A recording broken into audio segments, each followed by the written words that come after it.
नमस्कार विद्यार्थियों, मेघराज गुरुकुल में आपको स्वागत है। और आज जो क्लास आपके ज्योमेट्री की नेक्स्ट क्लास लेके आए हैं अपन, और आज की क्लास में कम्प्लीटली अपन सर्कल की प्रॉपर्टीज़ के बारे में जानेंगे कि सर्कल में कौन कौन सी प्रॉपर्टीज़ होती है, उनसे कैसे कैसे क्वेश्चन बनकर आते हैं एग्जाम में, और कॉम्पिटिटिव एग्जाम में एसएससी रेलवे और कॉम्पिटिटिव एग्जाम में कैसे कैसे क्वेश्चन एग्जाम में देखने को मिलते हैं। तो सर्कल की प्रॉपर्टीज़ और सर्कल से रिलेटेड जो एग्जाम में अपडेटेड 2025 तक कैसे कैसे क्वेश्चन फाइंड किए गए हैं, कैसे कैसे पॉसिबिलिटी बन सकती है, उन सबको अपन डिटेल में कंसल्ट करने वाले इस वीडियो के माध्यम से। तो वीडियो को बिल्कुल भी स्किप ना करें दोस्तों, एंड तक देखिए। और आज बताने वाले आपके सामने वर्थ की प्रॉपर्टीज़। अगर ईमानदारी से आपने वीडियो देखा तो इसी वीडियो में आपको सारी प्रॉपर्टीज़ वर्थ की याद हो जाएगी दोस्तों। तो बताएंगे आपके सामने वर्थ की प्रॉपर्टीज, और जो भी बातें हमारे मुँह से निकलेगी 100% हर बात एक क्वेश्चन है। तो प्रैक्टिकली अप्रोच करते हैं हम आपके सामने, और अपन बात कर रहे हैं कि सर्कल एक ऐसी आकृति है, किसी पॉइंट को मान के चाप खींचा जाता है, उससे जिस आकृति का निर्माण किया जाता है उसे वर्त कहते हैं। और परिधि से केंद्र को मिलाने वाली रेखा को त्रिज्या कहते हैं। परिधि से केंद्र को मिलाने वाली रेखा को त्रिज्या कहते हैं। ये परिधि है, ये केंद्र है। तो परिधि से केंद्र को मिलाने वाली जो रेखा है उसको हम त्रिज्या कहते हैं। ठीक है, परिधि से केंद्र को मिलाने वाली जो रेखा है उसको हम त्रिज्या कहते हैं। जैसे ये वाली परिधि से केंद्र को मिला रही है, तो परिधि से केंद्र को मिलाने रेखा क्या कहते हैं? अपन त्रिज्या कहते हैं। अगर ये त्रिज्या है तो ये भी त्रिज्या है, इधर भी है ना। तो अपन कह सकते हैं ये आर है और ये भी क्या है? आर। और अपन कहते हैं त्रिज्या का दुगुना व्यास कहलाता है। त्रिज्या का दुगुना क्या कहलाता है? व्यास। तो आप कह सकते हैं त्रिज्या का दुगुना जब व्यास कहलाता है तो ये व्यास हो जाएगा आपका, ये त्रिज्या का दुगुना व्यास हो गया, क्योंकि त्रिज्या का दो गुना क्या कहलाता है? व्यास। और परिधि से केंद्र को मिलाने वाली रेखा क्या कहते हैं? अपन त्रिज्या कहते हैं। अब यहाँ से दो क्वेश्चन बन जाते हैं अपन।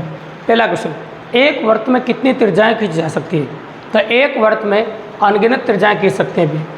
अगला क्वेश्चन, एक वृत्त में कितने व्यास खींच सकते हैं? एक वृत्त में अनगिनत व्यास खींच सकते हैं। तो ये दो क्वेश्चन यहाँ से आपके सामने बन के आ गए। अब इसके बाद अपन ने बता दिया ऑप्शन त्रिज्या और व्यास दोनों के बारे में बता दिया। इसके बाद अगला पॉइंट ऑफ बनता है आपका यहाँ से जीवा के बारे में। केंद्र परिधि के दो निश्चित बिंदुओं को मिलाने वाली रेखा को जीवा कहते हैं। परिधि के दो निश्चित बिंदुओं को मिलाने वाली रेखा को जीवा कहते हैं।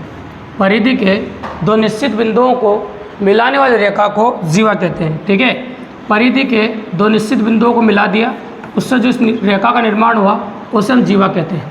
ठीक है, एक वृत्त में कितनी जीवाएँ खींच जा सकती है? तो भाई एक वृत्त में अनगिनत जीवाएँ खींच सकते हैं अपन, आपकी मर्जी पड़े उतनी जीवाएँ खींच सकते हैं। तो एक वृत्त में अनगिनत जीवाएँ खींच सकते हैं, आप इच्छा जितनी खींचो कोई फर्क नहीं पड़ता है। एक वृत्त में अनगिनत जीवाएँ खींच सकते हैं अपन। और एक वृत्त की सबसे बड़ी जीवा क्या कहलाती है? तो एक वृत्त की सबसे बड़ी जीवा व्यास कहलाती है। एक वृत्त की सबसे बड़ी जीवा क्या कहलाती है? व्यास कहलाती है। तो ये जीवा से भी तीन क्वेश्चन बन गए भी है। तो पहला क्वेश्चन बनता है, परिधि के दो निश्चित बिंदुओं को मिलाने वाली रेखा को क्या कहा जाता है? तो उसे जीवा कहा जाता है। दूसरा क्वेश्चन बनता है, एक वृत्त में कितनी जीवाएँ खींच सकते हैं? तो अनगिनत जीवाएँ खींच सकते हैं। और एक वृत्त की सबसे बड़ी जीवा क्या कहलाती है? तो एक वृत्त की सबसे बड़ी जीवा क्या कहलाती है? व्यास कहलाती है। तो एक वृत्त की जो सबसे बड़ी जीवा होती है वो आपका व्यास कहलाती है। ठीक है भाई, तो इस प्रकार से पॉसिबल है छोटे छोटे क्वेश्चंस जो पहले पॉइंट के सामने आपके सामने बन के आए हैं। अगर वीडियो बिना स्किप के एंड तक देखा ना तो इसी के अंदर आपको सब कुछ कंप्लीट हो जाएगा दोस्तों एक ही वीडियो में। तो आपको अलग से वर्थ के लिए कुछ देखने की जरूरत नहीं पड़ेगी, और नए कोई ऑफलाइन ऑनलाइन कुछ पढ़ना पड़ेगा आपको। तो अपन बात कर रहे हैं आपके सामने सेकंड पॉइंट की। अब मैं कह रहा हूँ कि एक समतल पर स्थित दो बिंदुओं से होकर कितने वृत्त गुजर सकते हैं? तो एक समतल पर मेरे पास इस प्रकार के दो बिंदु है, ये भी डायरेक्ट क्वेश्चन पॉसिबल है। एक समतल पर स्थित दो बिंदुओं से होकर कितने वृत्त गुजर सकते हैं? तो एक समतल पर स्थित दो बिंदुओं से होकर हम कह सकते हैं कि अनगिनत वृत्त गुजर सकते हैं। एक समतल पर स्थित दो बिंदुओं से होकर आप कह सकते हैं अनगिनत वृत्त गुजर सकते हैं, मतलब आप कितने भी गुजार सकते हो। तो आप कह सकते हैं अनगिनत कहो, अनंत कहो, आपकी मर्जी बड़ा, समतल जितना बड़ा होगा उतने खींच सकते हो। तो आप कह सकते हैं कि एक समतल पर इस दो बिंदुओं से होकर अनगिनत वृत्त गुजर सकते हैं, मतलब गिनती नहीं है, कितने भी गुजर सकते हैं। ठीक है, ये पॉइंट नंबर 2 हो गया आपका। पॉइंट नंबर 3 ये कहता है, एक समतल पर स्थित तीन बिंदुओं से होकर कितने वृत्त गुजर सकते हैं यदि तीनों बिंदु सरेखीय नहीं हैं? एक समतल पर स्थित तीन बिंदुओं से होकर कितने वृत्त गुजर सकते हैं जबकि तीनों बिंदु सरेखीय नहीं हैं, मतलब तीनों बिंदु एक ही रेखा में नहीं हैं, तो कितने गुजर सकते हैं उसके बारे में बात करेंगे। पर देखिए आप इस प्रकार से पॉसिबल है। तो मैं को आपके सामने बिंदु है, ये एक बिंदु तो यहाँ पर हो गया आपका, एक बिंदु आपका यहाँ पर हो गया, और एक बिंदु यहाँ पर हो गया आपके सामने। तो एक ही रेखा में नहीं होना चाहिए। अगर तीनों बिंदु एक ही रेखा में नहीं है तो उनसे होकर एक वृत्त गुजर सकता है। तो डायरेक्ट क्वेश्चन पॉसिबल है। और क्वेश्चन क्या पॉसिबल है? एक समतल पर से तीन बिंदुओं से होकर कितने वर्त गुजर सकते हैं यदि तीनों बिंदु सरेखीय नहीं हैं। सरेखीय मतलब एक ही रेखा में नहीं है। एक ही रेखा में नहीं है तो कितने वर्त गुजर सकते हैं? तो आप कह सकते हैं इससे तीन वर्त गुजर सकते हैं, मतलब सॉरी एक वर्त गुजर सकता है। तो आपका जो आंसर है वो आ जाएगा आपका एक। बिल्कुल सिंपल सी बात है। ये पॉइंट नंबर 3 हो गया। अब पॉइंट नंबर 4 जो आता है वो स्पर्श रेखाओं से आता है, और स्पर्श रेखाओं से कंप्लीटली जो क्वेश्चन बनते हैं वो 5 क्वेश्चन बनते हैं यहाँ पे। तो चलो उन 5 क्वेश्चनों के बारे में बताते हैं। स्पर्श रेखाओं से 5 क्वेश्चन जो बनते हैं। तो पहला क्वेश्चन स्पर्श रेखाओं से बनता है उसको सुनिए आप।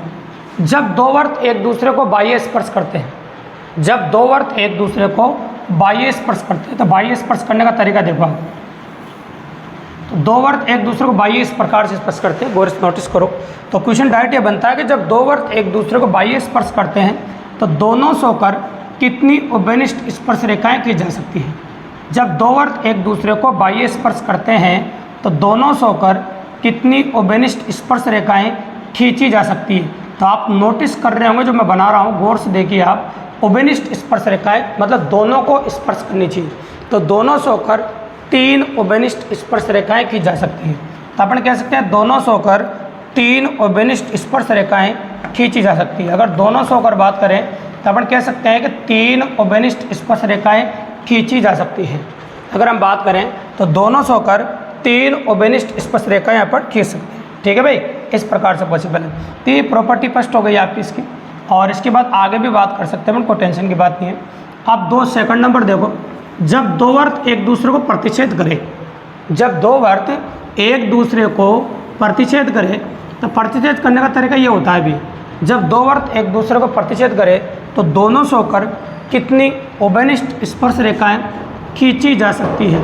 तो जब दो वर्त एक दूसरे को प्रतिच्छेद कर रहे हैं इस प्रकार से, तो दोनों से होकर कितनी उभयनिष्ठ खींच सकते हैं। तो आप नोटिस करना कितनी खींच पा रहे हैं आप बताओ? 2 खींच पा रहे हैं, इससे ज़्यादा पॉसिबल नहीं है, क्योंकि बीच में तो प्रतिच्छेद कर रहा है तो प्रतिच्छेद रेखा हो जाएगी फिर, है ना, वो स्पर्श रेखा थोड़ी होगी। तो जब दो वर्त एक दूसरे को प्रतिच्छेद करे तो दोनों से होकर 2 उभयनिष्ठ स्पर्श रेखाएं की जा सकती है। दोनों से होकर 2 उभयनिष्ठ स्पर्श रेखाएं खींची जा सकती है। ठीक है, दोनों से होकर 2 उभयनिष्ठ स्पर्श रेखाएं खींची जा सकती है। दोनों से होकर 2 उभयनिष्ठ स्पर्श रेखाएं खींची जा सकती है।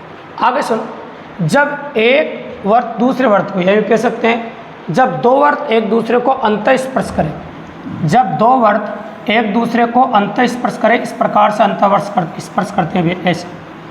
जब दो वर्त एक दूसरे को अंतः स्पर्श करें तो दोनों से होकर कितनी स्पर्श रेखाएं की जा सकती है। तो भैया दोनों से होकर एक ही स्पर्श रेखा खींच सकते हो। तो जब दो वर्त एक दूसरे को अंतः स्पर्श करते हैं तो दोनों से होकर एक ही स्पर्श रेखा खींची जा सकती है। एक से ज़्यादा पॉसिबल नहीं है। आप भी नोटिस कर रहे हैं कि एक स्पर्श रेखा खींचते हैं, एक से ज़्यादा पॉसिबल नहीं है। और पॉइंट नंबर 4 बनता है इसमें, जब एक वर्त के अंदर दूसरा वर्त हो, ऐसे जब एक वर्त के अंदर दूसरा वर्त हो और दोनों वर्त एक दूसरे को स्पर्श नहीं करते हो। एक वर्त के अंदर दूसरा वर्त हो और दोनों वर्त एक दूसरे को स्पर्श नहीं करते हैं तो दोनों से होकर कितनी स्पर्श रेखाएं खींच सकते हैं। तो भैया मैं कह सकता हूँ दोनों से होकर एक भी स्पर्श रेखा नहीं खींची जा सकती, ये कह सकते हो आप। मतलब दोनों से होकर एक भी उभयनिष्ठ स्पर्श रेखा आप नहीं खींच सकते, ये पॉसिबल नहीं है। ठीक है भाई, इसके बाद आते हैं 5 नंबर और सबसे इम्पोर्टेंट। जब दो वर्त एक दूसरे से समदूरस्थ हो, जब दो वर्त एक दूसरे से समदूरस्थ हो तो दोनों से होकर कितनी उभयनिष्ठ स्पर्श रेखाएं खींची जा सकती है। दोनों से होकर कितनी उभयनिष्ठ रेखाएं खींची जा सकती है। तो भाई कह सकते हो दोनों से होकर 4 उभयनिष्ठ स्पर्श रेखाएं खींच सकते हैं। तो जब दो वर्त एक दूसरे से समदूरस्थ हो तो दोनों से होकर 4 उभयनिष्ठ स्पर्श रेखाएं खींच सकते हैं। इस प्रकार से स्पर्श रेखाओं से कंप्लीटली 5 क्वेश्चन डायरेक्टली एग्जाम में पॉसिबल है, और 5 मैंने आपको बताया। तो बहुत प्यारी बात है, बहुत मज़ेदार बातें हैं, तो डायरेक्टली पॉसिबल कर रहे हैं। पर ये 5 थी। अब आती है अपने प्रॉपर्टी नंबर 5। तो प्रॉपर्टी नंबर 5 के बारे में बात करते हैं अपन। नेक्स्ट प्रॉपर्टी जो अपनी बनती है, मेरे पास एक वर्त है और वर्त पर एक स्पर्श रेखा है ए बी। मेरे पास एक वर्त है और वर्त पर एक स्पर्श रेखा ए बी, और स्पर्श रेखा ए बी केंद्र ओ से उस पर लंब डाला जाता है। तो ये कह सकते हैं इसकी त्रिज्या और स्पर्श रेखा एक दूसरे पर लंब होती है। त्रिज्या और स्पर्श रेखा एक दूसरे पर क्या होती है? लंब होती है, मतलब 90 डिग्री का कोण बनाती है, याद रखिएगा। एक वर्त की स्पर्श रेखा और केंद्र से उस पर जो स्पर्श त्रिज्या खींची जाती है वो दोनों एक दूसरे पर लंब होती है। दोनों एक दूसरे पर क्या होती है बताओ? लंब होती है। ये प्रॉपर्टी नंबर 5 आपकी कहती है, बिल्कुल सिंपल और काफ़ी ईजिली। तो बिल्कुल सिंपल है, काफ़ी कंटेन कर सकते हैं आप, साथ के साथ लिख सकते हैं। नहीं लिखना चाहते स्क्रीनशॉट ले सकते हो, वीडियो को पॉज करके भी लिख सकते हो दोस्तों। लेकिन बहुत मज़ेदार कंटेंट और बहुत शानदार, अगर एंड तक सुनेंगे ना तो वर्थ इतना ज़बरदस्त तरीके से कंप्लीट होगा आपका, तो आप याद करेंगे वास्तव में किसी से वर्थ पढ़ा था आपने। बहुत मज़ेदार बातें हैं और ये काम की बातें अगर आप देख लेना तो मज़ा आ जाएगा आपको। तो सिर्फ ये देखिए कि आप किसी वीडियो व्यूज़ कितने आ रहे हैं, तो वो देखने से पहले आप कंटेंट देख के सामने वाले टीचर को कितना टाइम पढ़ाते होगे, वो सबसे इंपॉर्टेंट बात आप नोटिस कीजिए। ठीक है भाई, तो अपन वही कह रहे हैं आपके सामने। तो ये छठी प्रॉपर्टी क्या कहती है अपनी, वो नोटिस करना। तो मैं ये कह रहा हूँ आपके सामने ऐसा, ये मैंने एक वर्त बनाया आपको, इसको नोटिस करना प्रैक्टिकली ऑफिस लिया अपन ने। और एक वर्त में अपन ये कह रहे हैं आपके सामने कि एक जीवा है। अब जीवा कोई सी भी ले सकते हैं अपन, जैसे अपन ने जीवा ले ली एक वर्त में, ये लो, ये एक वर्त की एक जीवा है और केंद्र से इस पर लंब डाला जाएगा। ये केंद्र बिंदु है ओ से, तो ओ से एक लंब डाला जा रहा है, इसमें OC, और ये जीवा AB है।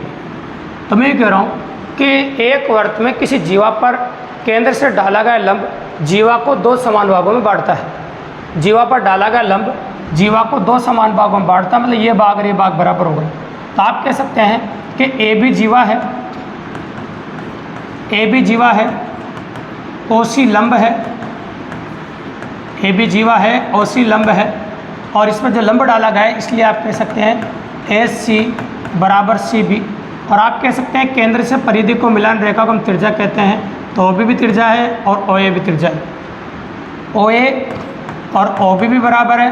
अरे दोनों बराबर क्यों भैया? कि दोनों त्रिज्याएँ हैं, और आप अच्छी तरह जानते हैं कि त्रिज्याएँ आपस में क्या होती है? बराबर होती है।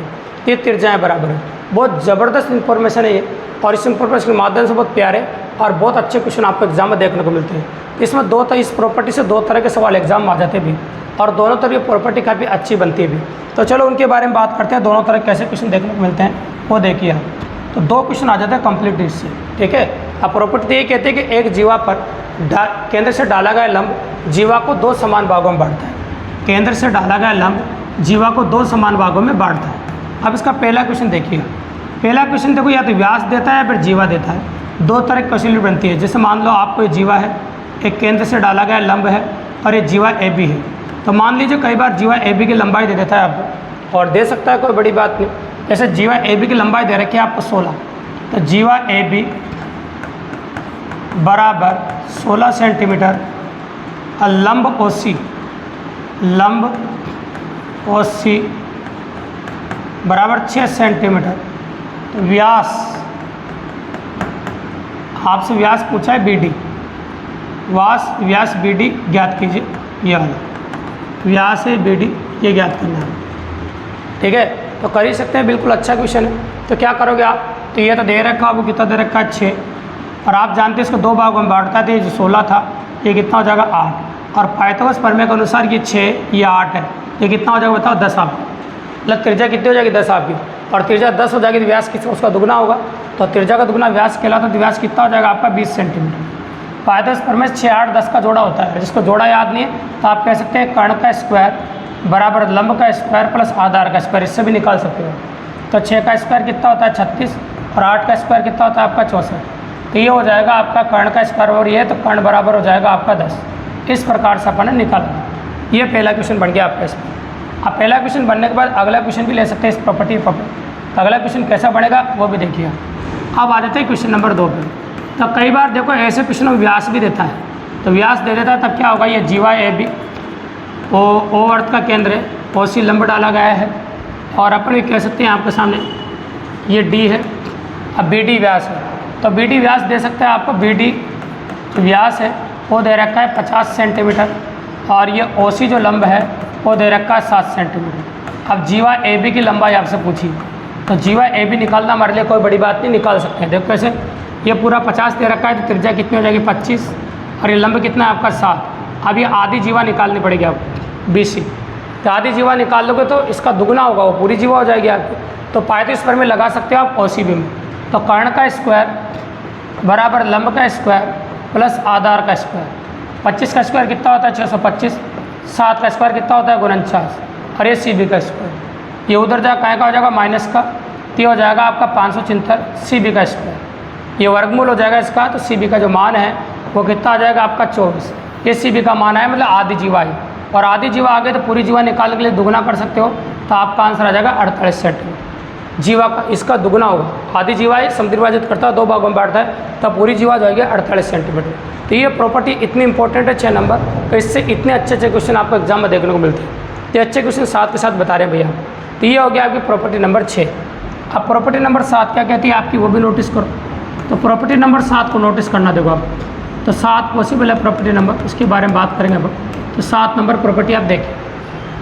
7 नंबर प्रॉपर्टी ये कहती है कि एक वर्त है और एक वर्त में 2 जीवाएँ और 2 समान जीवाएँ कह सकते हो, जैसे AB और CD दोनों समान जीवाएँ हैं। तो जीवाएँ दोनों समान है, तो जीवाएँ AB बराबर CD, ये दोनों बराबर है। एक वर्त में स्थित 2 समान जीवाएँ केंद्र से समदूरस्थ होती है।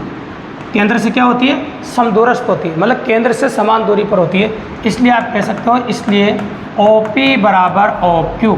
ये भी इंपॉर्टेंट प्रॉपर्टी है कि एक वर्त में स्थित 2 समान जीवाएँ केंद्र से समदूरस्थ होती है, मतलब केंद्र से समान दूरी पर होती है। ये आपकी प्रॉपर्टी नंबर 7 है। ये भी कई जगह डायरेक्ट ही पॉसिबल है और डायरेक्ट ही काम आती है आपके समय। इसके बाद अगली प्रॉपर्टी ये कहती है, ये भी इंपॉर्टेंट प्रॉपर्टी है आपकी जो नेक्स्ट आ रही है, बहुत अच्छी प्रॉपर्टी है, यहाँ से भी डायरेक्ट क्वेश्चन कई बार एग्जाम में देखने को मिला है। केंद्र पर बनने वाला कोण शेष चाप पर बनने वाले कोण का दुगना होता है। जैसे मान लो सपोज करो 2 थीटा है, तो ये कोण होता है थीटा। केंद्र पर दुगना बनता है, परिधि पे क्या बनता है आधा। केंद्र पर दुगना बनता है, परिधि पे क्या बनता है आधा। तो केंद्र पर दुगना बन जाएगा और परिधि पे क्या बन जाएगा आधा। तो यहाँ से एग्जाम का बहुत जोरदार क्वेश्चन बन के आया इस प्रॉपर्टी से, और उस क्वेश्चन के बारे में बात कर लेते हैं। देखो बहुत प्यारा क्वेश्चन बना है, और एक ही कोण देकर इतना ज़बरदस्त क्वेश्चन बनाया है, और ऐसा फोटो बना के दिया था। तो क्वेश्चन ये था, कितना प्यारा क्वेश्चन था, नोटिस करो आप। ये देखो ऐसा क्वेश्चन था, और इसमें क्या क्या दे रखा था, यहाँ से ये भी मिला रखा था, और ये ABC था, ये O था, और एक कोण दे रखा था 30 डिग्री, ये दे रखा था। और ये देने के बाद आपसे पूछा था कोण BAC ज्ञात कीजिए, मतलब ये वाला कोण आपको ज्ञात करना था। तो ये फोटो ऐसे कैसे बनाया था, कोण BAC आपको ज्ञात करना था। कर ही सकते हो, कोई बड़ी बात नहीं है। आप जानते हैं कि OC और OB दोनों त्रिज्याएँ हैं, और त्रिज्याएँ भी आपस में बराबर होती हैं। ये त्रिज्या, ये भी त्रिज्या, आप कह सकते हैं OC बराबर OB दोनों त्रिज्याएँ हैं, और त्रिज्याएँ आपस में क्या होती है बराबर। और समद्विबाहु त्रिभुज की प्रॉपर्टी ये कहती है कि 2 समान भुजाओं द्वारा तीसरी भुजा के साथ बनाए गए कोण आपस में क्या होते हैं बराबर। तो ये दोनों समान भुजाएं मतलब त्रिज्याएं हैं, और इनके द्वारा तीसरी भुजा के साथ बनाए गए कोण आपस में बराबर होते हैं। अगर ये 30 डिग्री, तो ये भी कितना होगा 30 डिग्री। तो एक देखो अपन कह सकते हैं 2 समान भुजाओं द्वारा तीसरी भुजा के साथ बनाए गए कोण आपस में क्या होते हैं बराबर। तो ये 30, ये 30, और त्रिभुज के तीनों कोणों का 180 डिग्री होता है। तो ये 60 हो गया, तो कितना हो जाएगा 120 डिग्री। ये 120 होगा, तो ये दुगना है, तो यहाँ क्या बनता है आधा। तो कि यहाँ परिधि में कितना बढ़ेगा आधा। तो आपका कोण BAC जो आ जाएगा वो 60 डिग्री का आ जाएगा। कोण BAC जो निकल के आएगा आपका कितना आ जाएगा 60 डिग्री का। ये 30 है, तो ये भी 30 है। त्रिभुज के तीनों कोणों का 180 डिग्री होता है, तो 120 बच गया, और 120 का जो आधा होता है वो कितना होता है आपका 60 डिग्री। बिल्कुल सिंपल। तो इस प्रॉपर्टी पे क्वेश्चन हो गया आपका, और इस प्रॉपर्टी पे आपकी इस प्रकार की पॉसिबिलिटी आपने देखी। तो ये हो जाएगी आपके सामने बिल्कुल सिंपल और आसान। अब आ जाओ 9 नंबर प्रॉपर्टी क्या कहती है अपनी। 9 नंबर जो प्रॉपर्टी अपनी वो अर्धवर्त में भी है। तो अर्धवर्त बना रहे हैं अपन। अर्धवर्त होता है आपका आधा वर्त, ये आधा वर्त होता है। और अर्धवर्त के लिए क्या कह रहा है, अर्धवर्त का ये केंद्र है O, और ये व्यास है AB। अर्धवर्त में परिधि पर बनने वाले कोण समकोण होते हैं और आपस में बराबर होते हैं। कितने भी बढ़ो, तुम्हारी मर्जी बढ़ो उतने बढ़ो।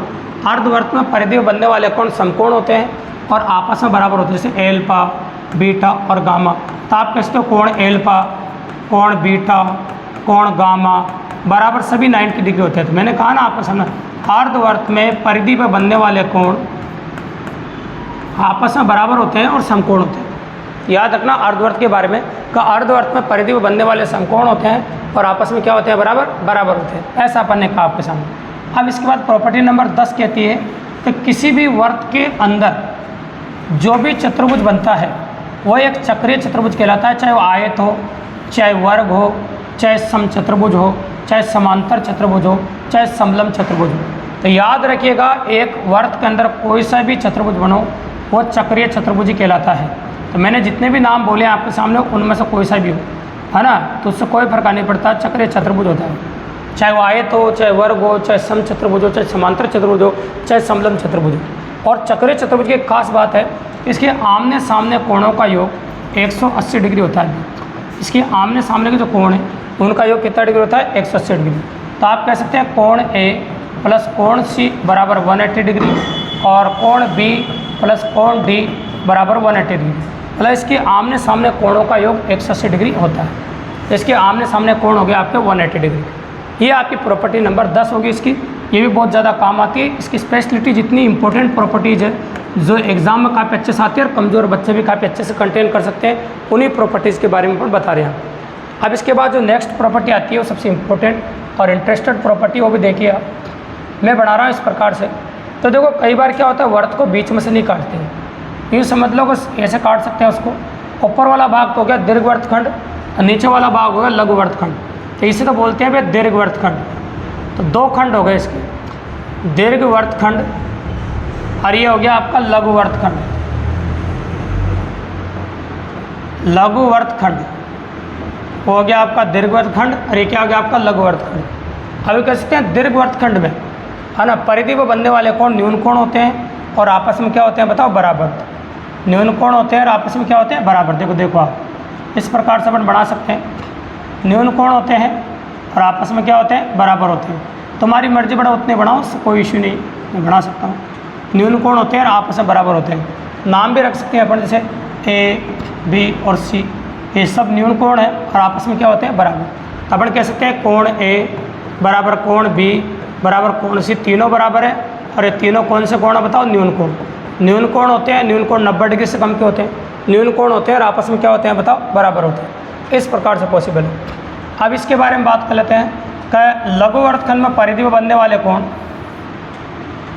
अधिक कोण होते हैं और आपस में बराबर। कितने बढ़ाऊँ? मैं 2 बना रहा हूँ, ठीक है। तो आप बना सकते हैं, इसे मैंने बना लिया, ये पी है और ये क्यू है। तो आप कहते हैं कोण पी बराबर कोण क्यू, दोनों बराबर है क्योंकि ये अधिक कोण है। लघुवृत्तखंड में परिधि में बनने वाले कोण अधिक कोण होते हैं और आपस में क्या होते हैं बताओ? बराबर होते हैं। तो ये प्रॉपर्टी भी काफ़ी इंपॉर्टेंट है और इंटरेस्टेड है एग्जाम के हिसाब से, तो काफ़ी पॉसिबल ऑफ इवेंट है। देखो अपन कर सकते हैं आपके सामने, तो मैं ये कह सकता हूँ आपके सामने इस प्रकार से पॉसिबल है और काफ़ी ईजीली अपन कर सकते हैं आपके सामने, ठीक है भाई। तो ये काफ़ी अच्छी प्रॉपर्टीज़ थी और इनसे जो क्वेश्चन बन रहे थे वो अपन ने आपको साथ के साथ बढ़ाए और साथ के साथ बताना जरूरी भी था। देखो इनसे जो पॉसिबिलिटी बनती है, अगर ये सारी प्रॉपर्टीज़ आपको ध्यान में रह जाती है तो कोई भी क्वेश्चन अगर आपको दिख जाता है ऐसा और आपको लग जाएगा भाई ऐसा क्वेश्चन आता है, तो ये समझ लो कि सारे क्वेश्चन इन प्रॉपर्टीज़ से हो जाते हैं वर्त के। तो मेनली जितने भी क्वेश्चन पॉसिबल है रेलवे और कॉम्पिटिटिव एग्जाम में, वो सारे पॉसिबल है इनसे। तो इनको इस वीडियो को अगर आप एक बार नहीं बार रिपीट करके देखते हैं तो काफ़ी अच्छी पॉसिबिलिटी आपकी बन सकती है। तो ये थोड़ी ध्यान में रखने वाली बात होती है, अगर आप ध्यान में रखते हैं तो काफ़ी मज़ेदार हो जाएगा। तो वीडियो पसंद आए तो चैनल को सब्सक्राइब करना दोस्तों, लाइक करना, शेयर करना, अपने दोस्तों को बताना, ताकि इसी प्रकार बेहतरीन क्लासेस लाने का मोटिवेशन हमको आज प्राप्त होता रहे दोस्तों। धन्यवाद।